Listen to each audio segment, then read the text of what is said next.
Oh oui, mes amis, le sport, la muscu, ça vous donne la pêche dès le début de la journée.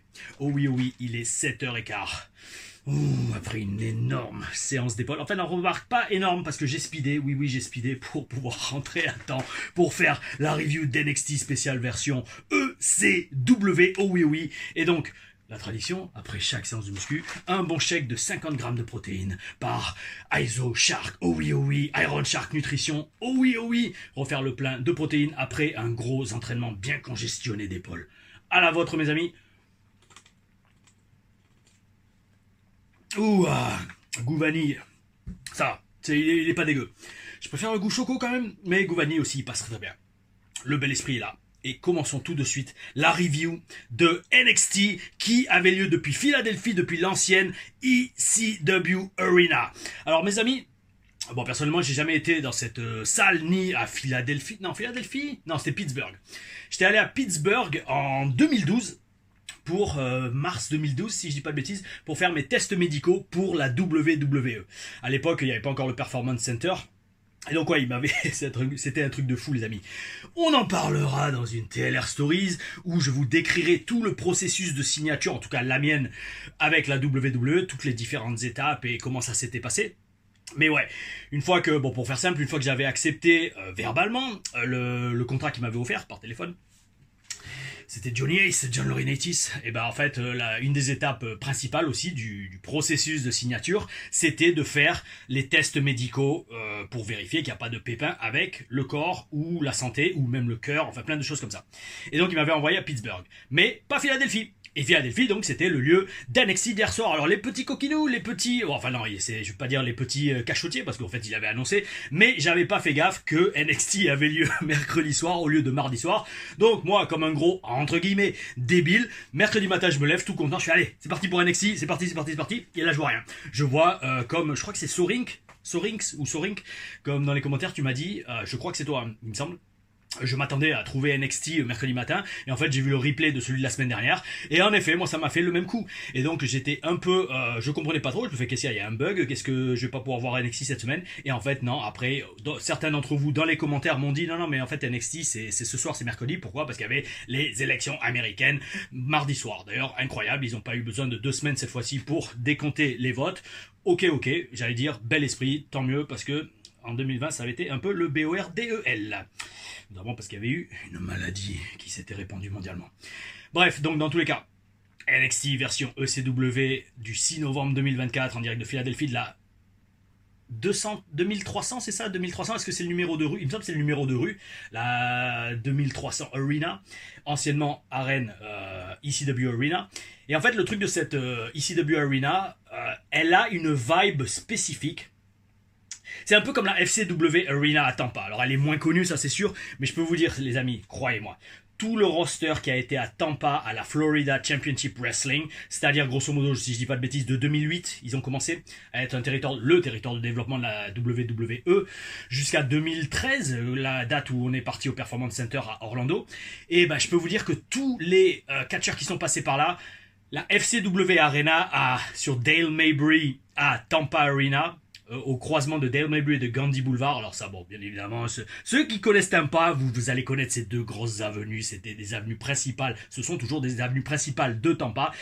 Et donc la FCW Arena, elle a une vibe spéciale, unique pour tous les catcheurs qui sont passés par là. Et en fait, quand j'entends parler de la ECW Arena, ça me fait penser pareil. Déjà, ça se ressemble beaucoup de noms, FCW, ECW, mais c'est surtout des endroits comme ça qui ont vécu tellement de moments uniques et qui ont...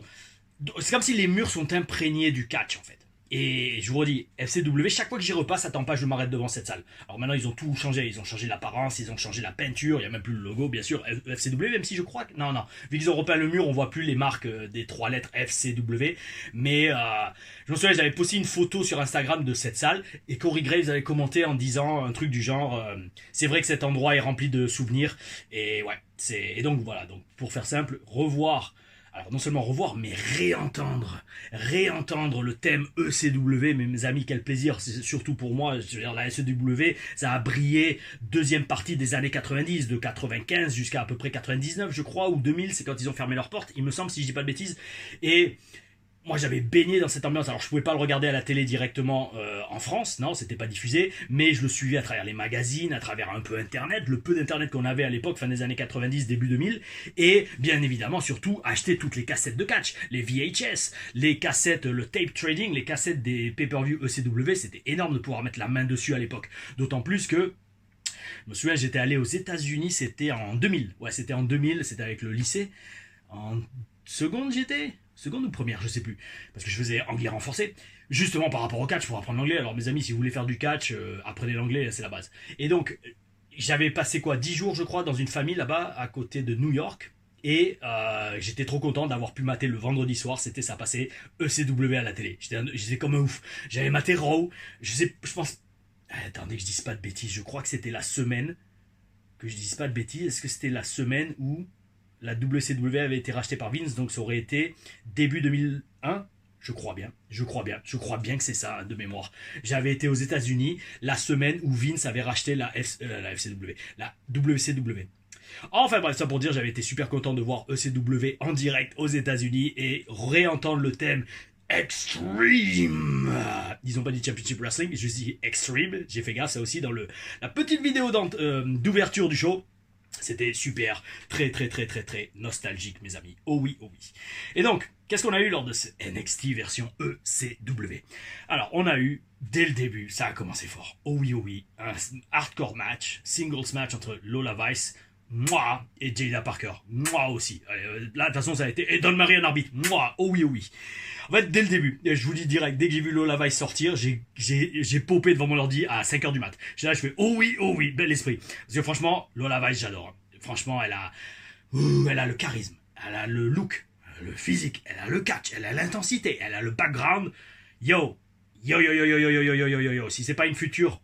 Alors, je vais pas dire peut-être Hall of Famer, mais qui sait. Mais en tout cas, une future championne, c'est que le business n'est pas bien fait ou qu'il y a des problèmes dans les vestiaires. Ça aussi, ça peut jouer, parce qu'on va voir à l'issue du match. Bref, tout ça pour dire. Lola Vice, elle arrive, j'adore. Oh oui. Jada Parker, oui. Oui, c'est le degré plus ou moins égal à oh oui. Mais oui. On n'est pas encore à oh oui, parce que je la connais pas assez, mais oui. Et comme je vous dis, Dawn Marie en arbitre, moi, bel esprit aussi. C'est... ce match, en fait, à 5h, alors je l'ai dû le mater à 5h15 du mat. La salle de muscu Fitness Park ouvrant à 6h. C'est un très bon moyen, ce premier match, d'élever naturellement les niveaux de testostérone avant la muscu. Oh oui. Et bref, j'hallucine toujours, même encore aujourd'hui, de voir à quel point Lola Vice est une naturelle dans le ring. Pour une meuf qui a commencé le catch il y a que quelques années. C'est un truc de ouf. Mais... aussi, elle est passionnée. Elle a toujours été fan de catch. Elle l'a souvent dit dans ses interviews. Et toute cette passion, ça se sent quand elle est dans le ring, mais ça se sent aussi dans toutes les interviews qu'elle fait. Même les conférences. Je crois qu'elle avait fait une conférence de presse pour annoncer sa signature, ou elle avait annoncé ça lors d'une interview sur internet, sur YouTube, je sais plus avec qui. La meuf, elle avait les larmes aux yeux. C'est bel esprit, c'est magnifique. Et ça se sent qu'elle aime ça. Parce que dans le ring, je vous le redis, elle a les instincts et elle va faire très mal. Elle fait déjà très mal. Alors, en parlant de se faire très mal, les deux femmes se sont données à fond dans ce match. Bel esprit. Il y a eu des chaises, il y a eu des échelles, il y a eu énormément de prises à l'extérieur du ring. Les amis, c'était un match de ouf. Un match de ouf digne d'un PLE. En ouverture d'un show weekly. Un truc de fou. Bel esprit. NXT commence à Donf. D'ailleurs, en parlant de commencer à Donf, petite annonce personnelle, mes amis. Personnelle, et je m'adresse à Lola Vice. Je suis sûr qu'elle va regarder cette TLR Reviews. Oh oui. Lola, écoute-moi, si tu veux bosser sur ton coup de cuissard ou de fessard où tu dis I am Latina juste avant, je me porte volontaire, je veux bien me sacrifier pour que tu perfectionnes cette prise. Oh oui. Très intéressant de voir. Alors, je sais pas si vous l'avez remarqué, mais j'ai l'impression que CW Network censure les chants Holy shit à l'écran. Je comprenais pas. Je regarde le show, ok en accéléré, mais chaque fois qu'il y a une grosse prise et que j'entends la foule chanter, j'entends une coupure du son. Je fais tiens, c'est bizarre. Je pense sincèrement, je sais pas si vous avez remarqué ça, dites-moi ce que vous en pensez, je pense que c'est le cas. CW Network, ou alors la WWE, je sais pas, par rapport au network, censure les chants holy shit. J'avais jamais vraiment fait gaffe, mais maintenant je fais un peu plus attention à tout ce qui se passe à l'écran, oh oui, en mode analyste pour les TLR Reviews, et j'ai remarqué ça. Dites-moi si vous l'aviez remarqué aussi également. Et donc comme je vous dis, c'était un match de ouf. digne d'un pay-per-view PLE Premium Live Event qui a duré littéralement 20 minutes en ouverture, en début de show. Bel esprit, bel esprit, bel esprit. Une victoire pour Jada Parker. J'ai été déçu pour Lola Vice. Alors je sais pas mes amis, je sais pas pourquoi. Parce que déjà à la base, elle avait commencé sur NXT Level Up, Lola Vice. Et moi j'étais très impatient de voir ses débuts. Et en fait le truc, dès ses débuts, je vais pas dire qu'elle a jobé, mais presque. Dès le début, elle n'a pas gagné ses premiers matchs. Et je me fais, tiens, c'est bizarre ça. C'est bizarre qu'il la fasse pas, qu'il la push pas dès le début. Alors, il y a deux solutions. Soit, ils font exprès pour voir un peu si elle le vit bien et si elle prend pas mal le fait de perdre ses premiers matchs. Parce que des fois, il y en a, vous savez, des superstars qui arrivent avec des gros égos ou avec des grosses carrières derrière. On teste les os. On leur fait perdre quelques matchs pour voir s'ils font, comme on dit en anglais, le boo-boo face. C'est genre, quoi, je perds ce soir? Il y en a, ils sont comme ça, je vous le dis, surtout à la WWE. Ou alors, on essaye aussi de leur... ou alors, non, pour faire simple, peut-être elle a une mauvaise attitude dans les vestiaires et justement c'est une sanction. C'est une sanction pour lui faire yo, calme-toi, t'es pas encore une star, t'es pas encore au main event de WrestleMania. Voilà, tu vois, je veux dire, si on veut, on peut te, entre guillemets, te détruire en 3 semaines. Hein. On te fait perdre tous tes matchs, on te fait passer pour une serpillière, tu rejoins le gang des serpillères et tout le monde va vite oublier Lola Vice. Alors, elle a perdu le match.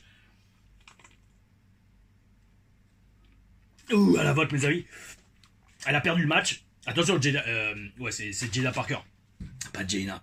Jada Parker est excellente. Elle est très très bonne. Dans le ring. Et même en dehors du ring. Physiquement. Mais elle le mérite. Attention, elle mérite de gagner. Mais en toute sincérité, je vois quand même, j'allais dire, plus de potentiel dans Lola Vice, ne serait-ce que par son nombre d'abonnés sur Instagram. Elle en a, je crois, 1 ou 2 millions. Facile. Facile. Un peu comme Jade Cargill, mais contrairement à Jade Cargill, elle a du talent et elle est naturelle dans le ring. Oh oui, oui, c'est pas juste une entrée. Oh non, oh non. C'est beaucoup plus que ça. Oh. Donc un très bon début de show, bel esprit, avec une ECW Originals, Dawn Marie, levée du jour Marie. Oh oui, oh oui. Ça, je l'ai pas faite, mais je l'ai noté. Levée du jour Marie. C'est un très joli prénom, Dawn, en attendant. En français, ça passerait mal d'appeler une fille levée du jour, ou le lever du soleil, je sais pas. Oh oui, oh oui. Singles match en deuxième entre Javon Evans et Wes Lee. Alors, deux catcheurs, franchement, que je ne connais absolument pas. Donc, open mind. Allez-y, mes amis, montrez-moi ce que vous avez dans le bide. Et franchement, alors tout de suite, on le voit tout de suite que Wes Lee, il a le charisme et la personnalité, ça se sent direct. Hein, ça se sent dans son entrée, il a une présence et on sent que il est convaincu, comme me l'avait dit Paul Heyman. Enfin, pour être une star, il faut être convaincu, il faut être sûr, faut savoir que t'es une star. Et Wes Lee, on sent qu'il le sent. Oh oui, oh oui. Et oh là, j'ai failli m'en mettre partout, les amis de la protéine. Ouais, c'est bon, c'est terminé. Oh oui, oui, premier repas des 6 ou 7 que je fais dans la journée, accompli. Oui, je considère un chèque de protéines comme un repas. Donc, Wes Lee a le charisme et la personnalité, ça oui. Javon, il a la jeunesse. Hein. Il a 20 ans, le mec. Un truc de ouf. Et franchement, ce match, ça bouge super bien, ça bouge rapidement, ça bouge dans tous les sens. Oh oui, bel esprit. Un truc de ouf. Surtout que, en plus, déjà, primo, Evans, le mec, a un physique à 20 ans. Il a, bon, c'est pas Batista, d'accord, mais il a un bon petit physique. D'ailleurs, en parlant de physique de ouf, normalement, c'est dans 2 semaines, oui, le 23, oui, c'est ça, le 23 novembre, normalement, je suis en Roumanie, avec René Dupré. René Dupré, c'était pareil à l'époque. Bon, après, à l'époque, il n'y avait pas le contrôle antidopage. Mais, de la WWE. Mais, le mec, il avait 22 ans, je crois, à la WWE. Il avait un physique de ouf. Il avait déjà fait champion de bodybuilding dans sa région. Il n'était pas du Québec, lui. Il était plus à l'est du Canada. Et, bon, bref, tout ça. Donc, en parlant de physique, le mec, à 20 ans, il a déjà un physique. Donc, bel esprit. Oh oui, oui. On a vu des prises de fou. On a vu de l'innovation. On a pris des grosses prises de risque. Alors ça fait plaisir à voir, surtout que tout est vendu. Les gars, ils bossent la caméra, ils tentent de gagner le match. C'est top, c'est du catch. Oh oui, oh oui. Javon, totalement, il se démarque du match. C'est le stand-out du match. Oh oui, oh oui. C'est incroyable. C'est incroyable de voir son talent, ses prouesses athlétiques et la maîtrise qu'il a à seulement 20 ans. Le seul truc, et alors là, j'allais dire, c'est un peu le vétéran qui parle. Yo frérot, vas-y doucement.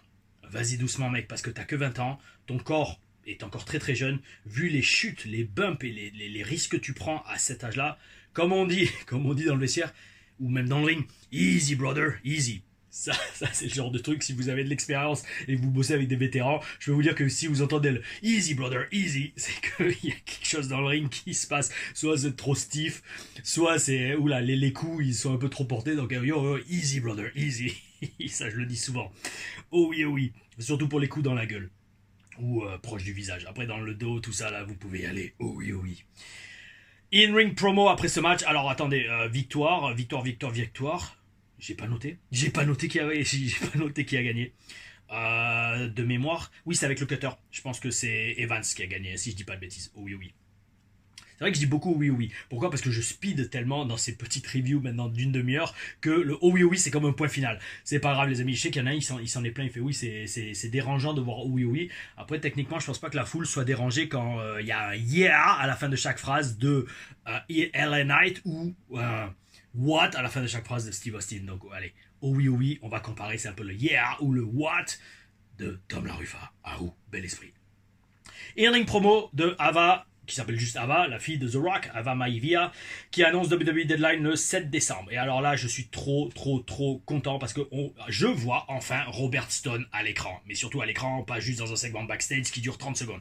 Pourquoi je suis trop content? Parce que, franchement, ce mec-là, ça a été une grosse part de ma signature à la TNA Impact Wrestling. Mon premier match, c'était avec lui, avec aussi Jesse G. C'est un match en équipe. Je l'analyserai dans une Taylor Stories parce que ça aussi, c'était un match vraiment magnifique.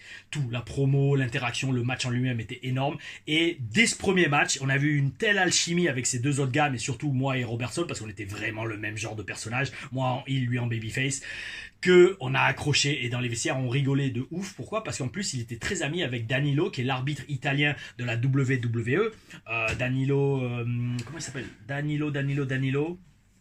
Ah, je sais plus, enfin moi alors en toute franchise, pour rigoler, je l'appelle Danilo Fanculo. Bon, pour ceux qui parlent italien, vous comprenez ce que ça veut dire. Le mec est vraiment sicilien, hein. Il est né en Sicile, mais là donc il est aux États-Unis, il est arbitre. Et donc en fait les deux, ils ont grandi et catché même ensemble en équipe dans la région de New York. Et donc en fait ils étaient super proches, et comme Danilo c'était un des gars avec qui je voyageais souvent pour les live events NXT en voiture, et ben on a tout de suite accroché avec pas Robertson, à l'époque il s'appelait Robbie, et franchement on s'est toujours bien entendu. Et donc le voir en action dans le ring, pas en action, mais en tout cas en promo, c'était énorme, d'autant plus que sa hit était top. Parce que bon, Ava fait son annonce, Robert il prend le micro et il se met à insulter la foule de Philadelphie en disant que New York et Boston c'est meilleur. Et là t'as Rhino qui arrive et il lui met un spear. C'est énorme. C'est énorme parce qu'en fait, vous voyez ce genre de gimmick, ce genre de promo segment où t'as alors un petit heel, oui, un petit heel, mais très très charismatique, mais dans le mauvais sens du terme, qui te fait le détester, mais qui peut prendre des chutes, en mode un peu manager. C'était exactement ce que je faisais à NXT quand j'étais manager. Il y a 10, 11 ans, 2013. C'est exactement ce que je faisais. Ça n'a jamais été vraiment diffusé à la télé. Il y a juste un court extrait sur YouTube dans une vidéo. Mais j'avais fait 2 segments comme ça à NXT avec Marc-Henry et Kane. Et je peux vous dire, c'était exactement la même vibe. Les mecs qui sont là dans le ring, bon, eux, ils étaient déjà dans le ring. Aussi bien Marc-Henry que Kane. Et là, moi, j'arrive, je leur coupe la parole. En fait, c'est pas que je les vanne, mais je fais mon boulot de heel. Et là, Marc-Henry, il m'a apporté 2 World Stronger Slam. Ça m'a fait très mal. Et Kane me met un chokeslam que j'ai sauté aussi haut que je pouvais. C'était un truc de ouf. Et c'était Robbie, quand j'étais rentré au vestiaire, Robbie et Norman, ils étaient venus me voir, ils fait hey Frenchie, t'es vraiment monté super haut sur le choc slam. Je fais ah ouais, je m'en étais pas rendu compte parce que moi j'ai juste sauté, j'ai pris la chute, mais c'était des super souvenirs. C'est dommage parce que celui de Marc-Henry, il y a un court extrait qui traîne sur YouTube, mais le segment avec Kane, je crois que le seul fois où je l'ai vu, c'était il y avait une ou deux photos qui traînaient sur internet, prises par les fans dans la salle, et ouais, non, je l'avais vu sur les ordinateurs du PC. Parce qu'en en fait, au Performance Center, on avait un ordinateur où on se connectait avec nos identifiants et on pouvait voir tout ce qu'on faisait. Aussi bien les live events que les shows télévisés. Et en fait, par chaque athlète, on avait récapitulé tous les trucs de catch qu'on faisait et qu'on pouvait regarder la semaine pour étudier ce qu'on faisait. Ou alors demander à un coach, est-ce qu'on peut le regarder ensemble pour progresser? Oh oui, bel esprit. Et donc, le truc, c'est, soit ce segment avec Kane, je l'avais vu que sur cet ordi. C'est dommage, j'aurais dû filmer l'écran. Je l'ai fait quelques fois, mais pas assez. Maintenant, avec le recul, je regrette. Je regrette beaucoup de ne pas avoir filmé plus de mes promos, de mon travail promo d'NXT, parce que franchement, il y avait de l'or. De l'or en barre, mes amis. Ça, je vous le dis tout de suite. J'ai fait de ces gimmicks et j'ai fait de ces personnages à NXT. Je crois que j'en ai parlé dans une review, d'ailleurs, il n'y a pas longtemps, sur le développement du personnage. C'était un truc de ouf. C'est un truc de ouf. Et enfin, d'ailleurs, il y a même des limites, elles étaient tellement hardcore que les mecs, ils m'ont dit, de Steam disaient, yo, non, c'est bon, on sait que tu sais le faire, ne le fais pas. Je vais pas rentrer dans les détails, mais ça aurait été gold de voir ça à l'écran. Mais bon, non, c'était peut-être un peu, j'allais dire, pas assez politiquement correct. Restons-en là, mes amis. Mais c'était un truc de ouf. Qu'est-ce qu'on avait rigolé. Tous les boys, tous ceux qui regardaient, et même, en fait, même les main eventers, ils étaient restés pour voir la promo tellement le look de ouf qu'on avait avec mon colocataire, Kamel Dickinson, qui était le gars en rose dans la TLR Stories 2 où j'analyse mon match avec Enzo. On le voit, c'est lui qui amène Fifi le caniche au salon de beauté. C'était énorme. C'était énorme, mes amis. En parlant d'énorme, qu'est-ce qu'on a eu juste après? On a eu un tag team match entre Étienne Page et Ridge Pays-Bas, enfin en équipe contre Trick Williams et Bubba Ray Dudley. Bien évidemment, par Étienne Page, je veux dire Ethan Page et Ridge Holland. Ridge Pays-Bas. Donc, Bubba Ray Dudley, on voit que c'est un vétéran. Le mec, il sait prendre son temps. Au début du match, genre, il se prend une petite claque de Ridge, et en fait, le mec, il s'arrête, gros plan sur sa gueule, et le mec, il prend au moins 10, 15, 20 secondes pour vendre ça et montrer que, ok, stop, maintenant on rigole plus. Et ça, c'est bel esprit. C'est ce qu'on nous disait tout le temps et c'est ce qu'on voit à l'écran. Prenez votre temps dans le ring. Prenez votre temps pour bosser la caméra et transmettre les émotions. Et ça, franchement, bel esprit. On voit tout de suite que Bubba Ray Dudley, c'est ce qu'il fait. Et là, franchement, mes amis, il a très bien fait mousser Ridge Holland dès le début du match, donc encore plus respect à lui. Et là, je vais pas vous mentir, je m'attendais pas trop à un gros match en équipe, parce que techniquement, ces 4 gars-là sont pas habitués à bosser en équipe. Et en fait, si j'avais réfléchi un peu plus, je me serais dit, mais non, en fait, on va avoir un très très très bon match en équipe. Pourquoi? Parce qu'avec Bubba Ray Dudley, ils ont quand même un des plus grands experts du catch à 4 de l'histoire. Oh oui, oh oui, sûrement un futur Hall of Famer, s'ils le sont pas déjà. Ils le sont déjà, les Bubba Ray, les Dudley Boys, est-ce qu'ils sont déjà dans le Hall of Fame? J'ai complètement zappé, à voir. Mais dans tous les cas, ils nous ont sorti, franchement, un très bon match par équipe, avec une bonne dynamique, une bonne structure, les relais sont respectés, il y a beaucoup de séquences par équipe. Franchement, Baba n'a pas démérité, bon après les autres catcheurs aussi, hein, mais toujours quand on a comme ça un vétéran dans le ring, surtout un vétéran ECW, hein, pour un show comme ça, dans la ECW Arena, c'est franchement bel esprit. Le mec, il s'est donné, il a fait le taf. Voilà, comme on dit, il a fait le taf. Il est venu, il a pas juste pris un paycheck, un peu comme Rob Van Dam dans le segment juste avant. D'ailleurs, je pense que c'est pour ça qu'il a pas catché. Je pense pas qu'il ait des problèmes de santé, mais Rob Van Dam, croyez-moi, il a tendance à demander très cher niveau salaire pour avoir essayé de le booker dans des shows en Europe. Un truc de ouf. Mais bon, voilà, c'est comme ça, c'est Rob Van Dam. Et ouais, donc le fait qu'il ait fait juste une mini apparence à la fin du match, le match précédent, là, je me suis dit, ah tiens, il a dû se passer quelque chose. Oh bon, enfin bref, en attendant, Bubba Ray lui a fait un match entier et il a vraiment assuré et il a géré, oh oui. Victoire des Heels d'ailleurs, mais les Babyface ont la pop finale avec Trick Williams qui porte le Waza headbutt entre les jambes d'un des deux Heels, je crois que c'était Étienne Page, et ils veulent sortir la table, et là, boum, grosse surprise, je m'y attendais pas. Devon Dudley qui arrive avec une table. Bon, Devon ne fait rien de physique, alors peut-être il est blessé, peut-être il a des problèmes de santé, ça aussi, c'est le genre de truc que je regarde. Si je vois, un gars qui arrive et qui fait quasiment rien niveau physique, je me fais, ah tiens, peut-être il y a un problème de santé ou quoi. Donc, j'espère qu'il va très très bien, Devon, parce que lui aussi, grosse légende. Et donc, gros moment de nostalgie. Et j'espère sincèrement, pour les caisses de la WWE, même s'il ne faut pas trop se faire de soucis pour eux, que ce soir-là, ils avaient des petites lunettes Dudley Boys en plastique qu'ils ont vendues, parce que vu comment ils les font mousser à l'écran, entre Baba qui les donne à Booker T et Devon qui arrive et qui les met sur Trick Williams, les amis, j'espère que vous aviez le stock au stand de merchandising, de petites lunettes Dudley Boys, parce que ça aurait été la soirée parfaite pour épuiser tous les stocks. Oh oui. En les vendant à, allez, peut-être à vue de nez, $10, alors qu'elles vous reviennent à 2 ou $3, je vous laisse imaginer la marge qui pourrait se faire. North American Championship match entre Tony D'Angelo, pareil, et là aussi Nunzio. Alors déjà, méga pop, nostalgique de ma part de voir Nunzio, FBI, Full Blooded Italian, c'était un de mes groupes que j'aimais beaucoup, il y a 20-25 ans. Pourquoi? Parce que la Rufa d'origine calabraise, et je me disais, ouais, FBI, je m'étais même fait un t-shirt, pour tout vous dire, mes amis. Sur les pseudos, sur les forums, mon pseudo pour les vieux de la vieille, notamment Ali de Catch Club, il s'en souviendra. Oh oui, balancez-lui une dédicace, vous verrez. Il dira, hey Ali, tu te souviens de TVD, Tom Van Damme? C'était mon pseudo, TVD, sur les forums de catch, où on participait et où on discutait catch, parce qu'il n'y avait pas les réseaux sociaux à l'époque, il n'y avait que les forums de catch. C'était, je vous dis, 99 jusqu'à 2003 à peu près. Après 2003-2004, j'ai arrêté d'être sur les forums parce que ça a disparu, et Facebook, YouTube, etc. a commencé à apparaître. Et moi j'étais TVD, Tom Van Damme. Et donc, parti de là, TVD, je m'étais fait un t-shirt avec le drapeau italien, TVD comme FBI sur le Titantron, la vidéo d'entrée du FBI. Et donc revoir Nunzio, ça a été une grosse pop, d'autant plus que double pop en voyant Nunzio. Les amis, s'il vous plaît, expliquez-moi comment le mec à 52 ans a un meilleur physique qu'Adam Cole, voire que Johnny Gargano. S'il vous plaît, sérieusement, expliquez-moi, le mec, il a pas un pet de gras, il a des bons petits pecs, alors tout petit, d'accord, mais le mec a 52 ans quand même, et puis Nunzio n'a jamais été un body guy, attention. Donc, il y a un problème quelque part. D'ailleurs, d'autant plus, alors là, vous m'avez fait rêver, il y a j'ai pas le pseudo, mais apparemment, alors, dans un sens, j'ai eu de la chance de ne pas regarder Dynamite cette semaine. Pourquoi? Parce qu'apparemment, il y a eu un match, alors, le commentaire me disait, un de tes catcheurs que tu... pas déteste, mais je crois ironiquement que tu aimes le plus, a eu un match pourri à Dynamite. Je vais regarder, mais si vous l'avez vu ce match, s'il vous plaît, dites-le moi dans les commentaires. Parce que apparemment le match était tellement dégueulasse qu'un des plus grands catcheurs de la AEW a abrégé le match en avance. Et heureusement que je vois pas ça. Enfin, heureusement que j'en fais pas la review. Mais je vais quand même le regarder. Si vous avez vu ce match, s'il vous plaît, dites-le moi parce que je suis très curieux. Et donc, en attendant, Nunzio, bel esprit.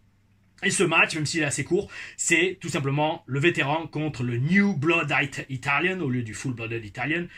Nunzio, perd le match, mais fait quand même bien mousser Tony D'Angelo, le champion. Il prend des belles chutes, il le met bien en avant. Bravo et respect. Et d'ailleurs, en parlant de respect, à la fin du match, il se serre la main, accolade. C'est un peu une passation de flambeau, une passation de pouvoir entre l'ancienne et la nouvelle génération. Et ça, toujours, ces petits instants, mais surtout, c'est pas juste du fan service, hein, c'est un instant nostalgie, mais qui propulse et qui fait mousser la nouvelle génération. Et ça, c'est parfait. C'est parfait. On le verra en conclusion, mais ce show était excellent sur beaucoup de domaines et de points de vue. Et donc, en parlant de show, qui est excellent, on arrive au main event. Main event, et mes amis, 10 women tag team match. Bon, j'ai pas noté tous les noms, hein, mais de toute façon, je pense que si vous avez vu le show, on savait que ça allait être un très gros match. Et donc, franchement, on a eu un main event de ouf. Mais ça, fallait s'y attendre. Et surtout, très bien construit également. Par contre, alors, ça, moi, plutôt que je dise, oui, c'est super, et point barre, j'ai noté les petits points, je vais pas dire à revoir, mais qui m'ont fait accrocher, on va dire. Zarya, sa présence, elle fait bizarre dans l'équipe des Babyface. Parce qu'ils ont tous des entrées, stylées. Et là, après, t'as Zarya qui arrive, il y a une entrée très stylée, mais son entrée de monstre ne donne pas du tout la vibe d'une meuf qui doit être en équipe avec d'autres catcheuses, entre guillemets, normales. Et c'était bizarre. Mais alors, apparemment, vous m'avez dit dans les commentaires que ça devait être Lita qui devait être à la place de Zarya. Et là, ça a du sens. Parce que c'est vrai que dans ce match, j'aurais très bien vu, un peu comme dans tous les autres segments du show, une ancienne ECW Originals. Alors, Lita, oui, elle a fait un court passage, mais elle l'a fait quand même à la ECW. C'est vrai que l'avoir dans le match, ça aurait été pas mal. Et là, je comprends pourquoi, peut-être au dernier moment, parce qu'ils n'ont pas réussi à avoir Lita, ou peut-être parce qu'elle est blessée, encore une fois, j'espère que c'est pas le cas, pour elle, en fait, ils ont mis Zarya dedans. Mais c'est vrai que ça fait tâche. Parce que, elle n'a pas le personnage pour être en équipe. Alors, en parlant de Zarya, je veux pas faire une fixation dessus, hein, je me doute, c'est une très bonne catcheuse, elle a beaucoup de potentiel, mais, tiens, elle est où, ma pantoufle? Le truc, c'est que, il la book et il la push comme une monstre destructrice, mais physiquement, ça suit pas. Ça suit pas. Dans le ring, elle a la même taille que toutes les autres catcheuses, et même physiquement. Et le pire dans tout ça, ne la bookez pas comme un monstre, comme une destructrice, si en face d'elle, il y a Jordynne Grace. Jordynne Grace, oui, c'est elle qui devrait avoir cette gimmick. La meuf, elle est plus qu'est-ce que la plupart des mecs du roster. Les amis, what's going on? Qu'est-ce qui se passe, s'il vous plaît, dites-le moi. Donc, partie de là, j'accroche pas avec Zarya ni son personnage. Je sais pas pour vous, dites-le moi dans les commentaires, ce que vous en sentez, mais là, ça sent vraiment le truc, c'est allez, on essaye de vous la forcer dans la gorge. Non, trouvez autre chose. Il faut trouver une autre gimmick, il faut trouver une autre façon de la mettre en avant. D'autant plus que, vu la fin du match, donc c'est un match, franchement, comme je le dis, excellent. Oh oui. Exactement le main event qu'il fallait pour terminer ce superbe show. Victoire des Babyface, c'était prévisible parce qu'il faut continuer à les construire. Et c'est Zarya qui chope le pinfall d'ailleurs. Donc je pense qu'on va se diriger vers une feud Zarya-Jordynne Grace. Ils l'ont un peu teasé dans le match parce que je crois à un moment c'est Zarya qui m'inspire à Jordynne Grace. Donc ça va être pas mal ce match. Mais je vous le redis, le personnage de Zarya, il va faire pas le figure comparé à Jordynne Grace. Donc je pense qu'il va falloir adapter le booking et de toute façon, les fans vont commencer à le sentir. Et franchement, NXT, ils font tellement un super boulot en ce moment que je pense que d'eux-mêmes, ils vont corriger la trajectoire. Oh oui. Donc gros main event, alors quasiment toutes, hein, elles ont tout assuré. Toujours un plaisir de voir Stéphanie Vaquer et Julia dans le ring. Franchement, deux catcheuses exceptionnelles. Pareil, Coraya, ou c'est Coraya ou Coraja, Coraya Jade et Roxane Perez, bel esprit, bel esprit, bel esprit, le futur de la division. Yo mes amis, en conclusion, franchement c'était un show énorme, superbement booké, ça c'est très important, parce que c'était un savant mélange entre un bon équilibre entre nostalgie et nouveauté. Ancienne et nouvelle génération, beaucoup de fanservice ECW, mais on s'en plaint pas parce que ça a permis de propulser en avant des jeunes catcheurs et ça c'est un super booking. Oh oui, oh oui. Aussi, incroyable, c'est incroyable de voir à quel point le roster NXT est bon, surtout comparé à celui de Raw et SmackDown. Alors je dis pas qu'il est meilleur, non, mais inconsciemment dans la tête des gens, NXT c'est là où il y a les jeunes, ceux qui ont moins d'expérience. Mes amis, j'ai vu ce show, j'ai plus préféré ce show à Raw ou SmackDown, un truc de ouf. Alors oui, il y a certaines storylines sur la route comme les Bloodlines, etc. Oui, où on est pris émotionnellement dedans. Mais d'un point de vue général, j'ai adoré ce show. Je pense, alors faudra voir TNA demain, mais je pense que ça va être mon show préféré de la semaine. Hein. La partie comme c'est, il était meilleur que Raw. Alors peut-être aussi parce qu'il y a le côté nostalgique que CW, mais peu importe. Oh oui, bel esprit, tout était bien fait dans ce show.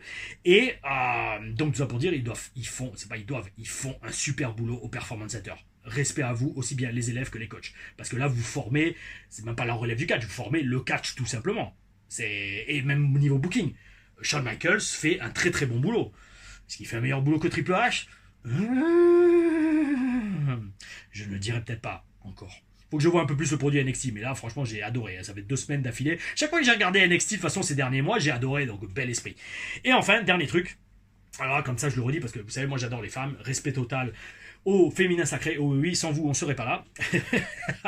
Parce que bon, c'est n'oublions pas que la souffrance, mais aussi l'amour que met une femme quand elle met au monde un petit enfant, bel esprit, bel esprit, bel esprit, oh oui, respect total mes amis IES, et c'est incroyable de voir la qualité de la division féminine NXT. Alors par contre, très très bonne question, parce que j'ai pas encore regardé, j'ai pas le temps pour l'instant. Je sais pas si cette division féminine est aussi bonne qu'une division Joshi de la Stardom ou Marigold par exemple. Faudrait que je vois. Mais franchement, aux États-Unis et voire même dans la plus grosse partie du monde, c'est la meilleure division féminine du moment, meilleure que celle de Raw et de SmackDown largement.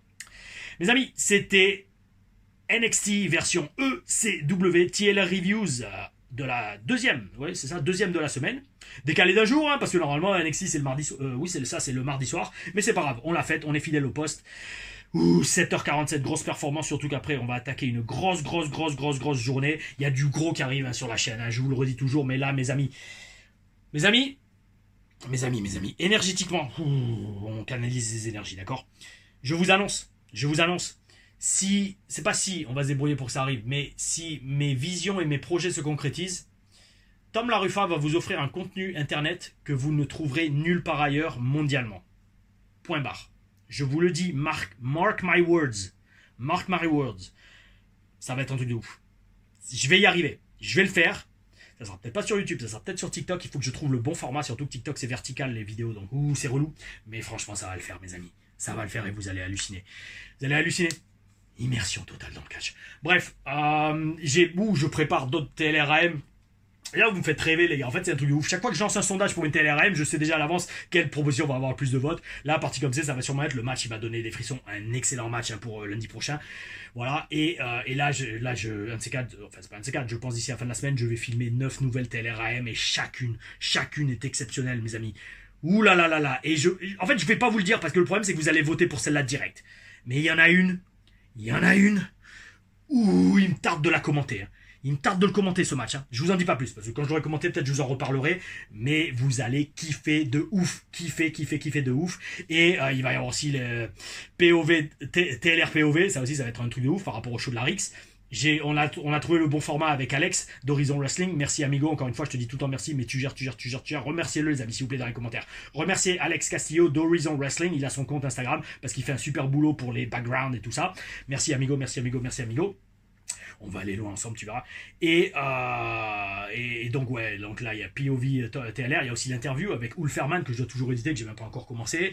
Franchement, il va y avoir du bon, et il faut que encore, alors j'ai quasiment fini le script, il va falloir que je tourne la prochaine TLR Stories, on va voir quand est-ce qu'elle sort, peut-être la semaine prochaine, si je suis c'est pas si je suis motivé, si j'ai le temps, on va se débrouiller, je pense que oui, vu que lundi c'est congé, allez, on va se débrouiller pour que la TLR Stories, la prochaine, sorte la semaine prochaine. Oh oui, oui, les amis, merci pour votre retour, merci pour vos commentaires, merci de vous abonner, de liker la vidéo, et de participer, et de gérer le référencement, oh oui, oui, et en parlant de commentaires et de participation, la question de la semaine, et on y go, c'est franchement très sympa, 45-10 qui me dit: salut Tom, très bonne review. J'ai une question, les catcheurs comme Cody Rhodes ou autres ont-ils des tenues faites par la WWE ou ont-ils le choix de monter sur le ring avec des tenues personnelles? Même question pour WrestleMania, etc. Je te remercie par avance pour ta réponse.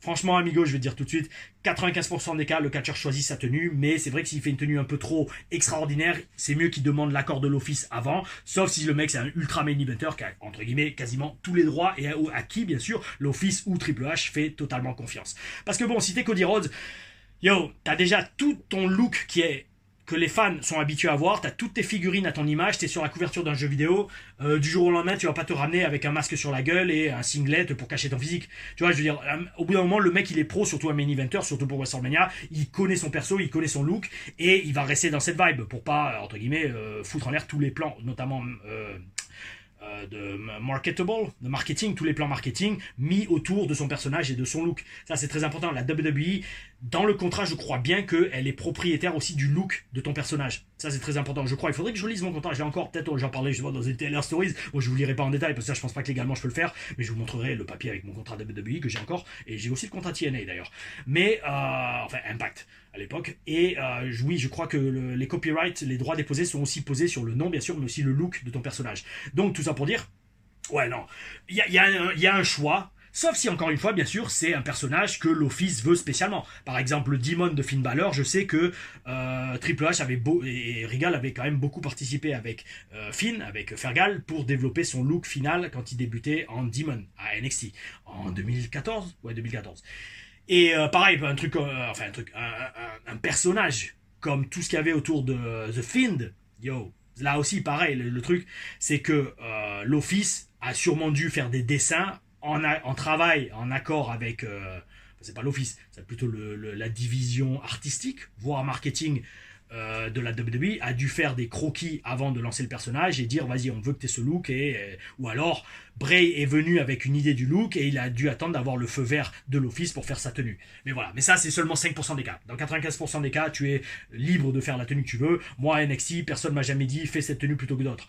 Je faisais souvent des collants parce que les collants tu peux mettre plus de logos dessus, mais au bout d'un moment avec Marcus, les collants ça tient chaud, ça coûte plus cher et on avait des physiques, donc on fait bien mec, on se fait des slips. Les slips c'est le top parce qu'au moins les slips déjà ça coûte moins cher, il y a moins de tissu, il y a moins de travail dessus. Bon, tu peux moins mettre de logos et d'artwork pour te différencier. Mais en attendant, deux choses, t'as moins chaud, tu peux les transporter plus facilement, et aussi, n'oublions pas, plus t'as de tenues, ça c'était très important, les mecs de la route nous le disaient, plus t'as de tenues différentes, plus t'as de figurines différentes, de petits jouets catch qui vendront à ton effigie, et donc tu auras plus d'argent à la fin du mois sur les royalties. Oh oui mes amis, ben presque. Allez, 35-40 minutes de review, c'était pas prévu, mais pour vous, oh oui, pour le bel esprit, c'est fait. On se voit demain pour la review de TNA Wrestling. Oh oui, gardez le bel esprit, la foi et les bonnes énergies.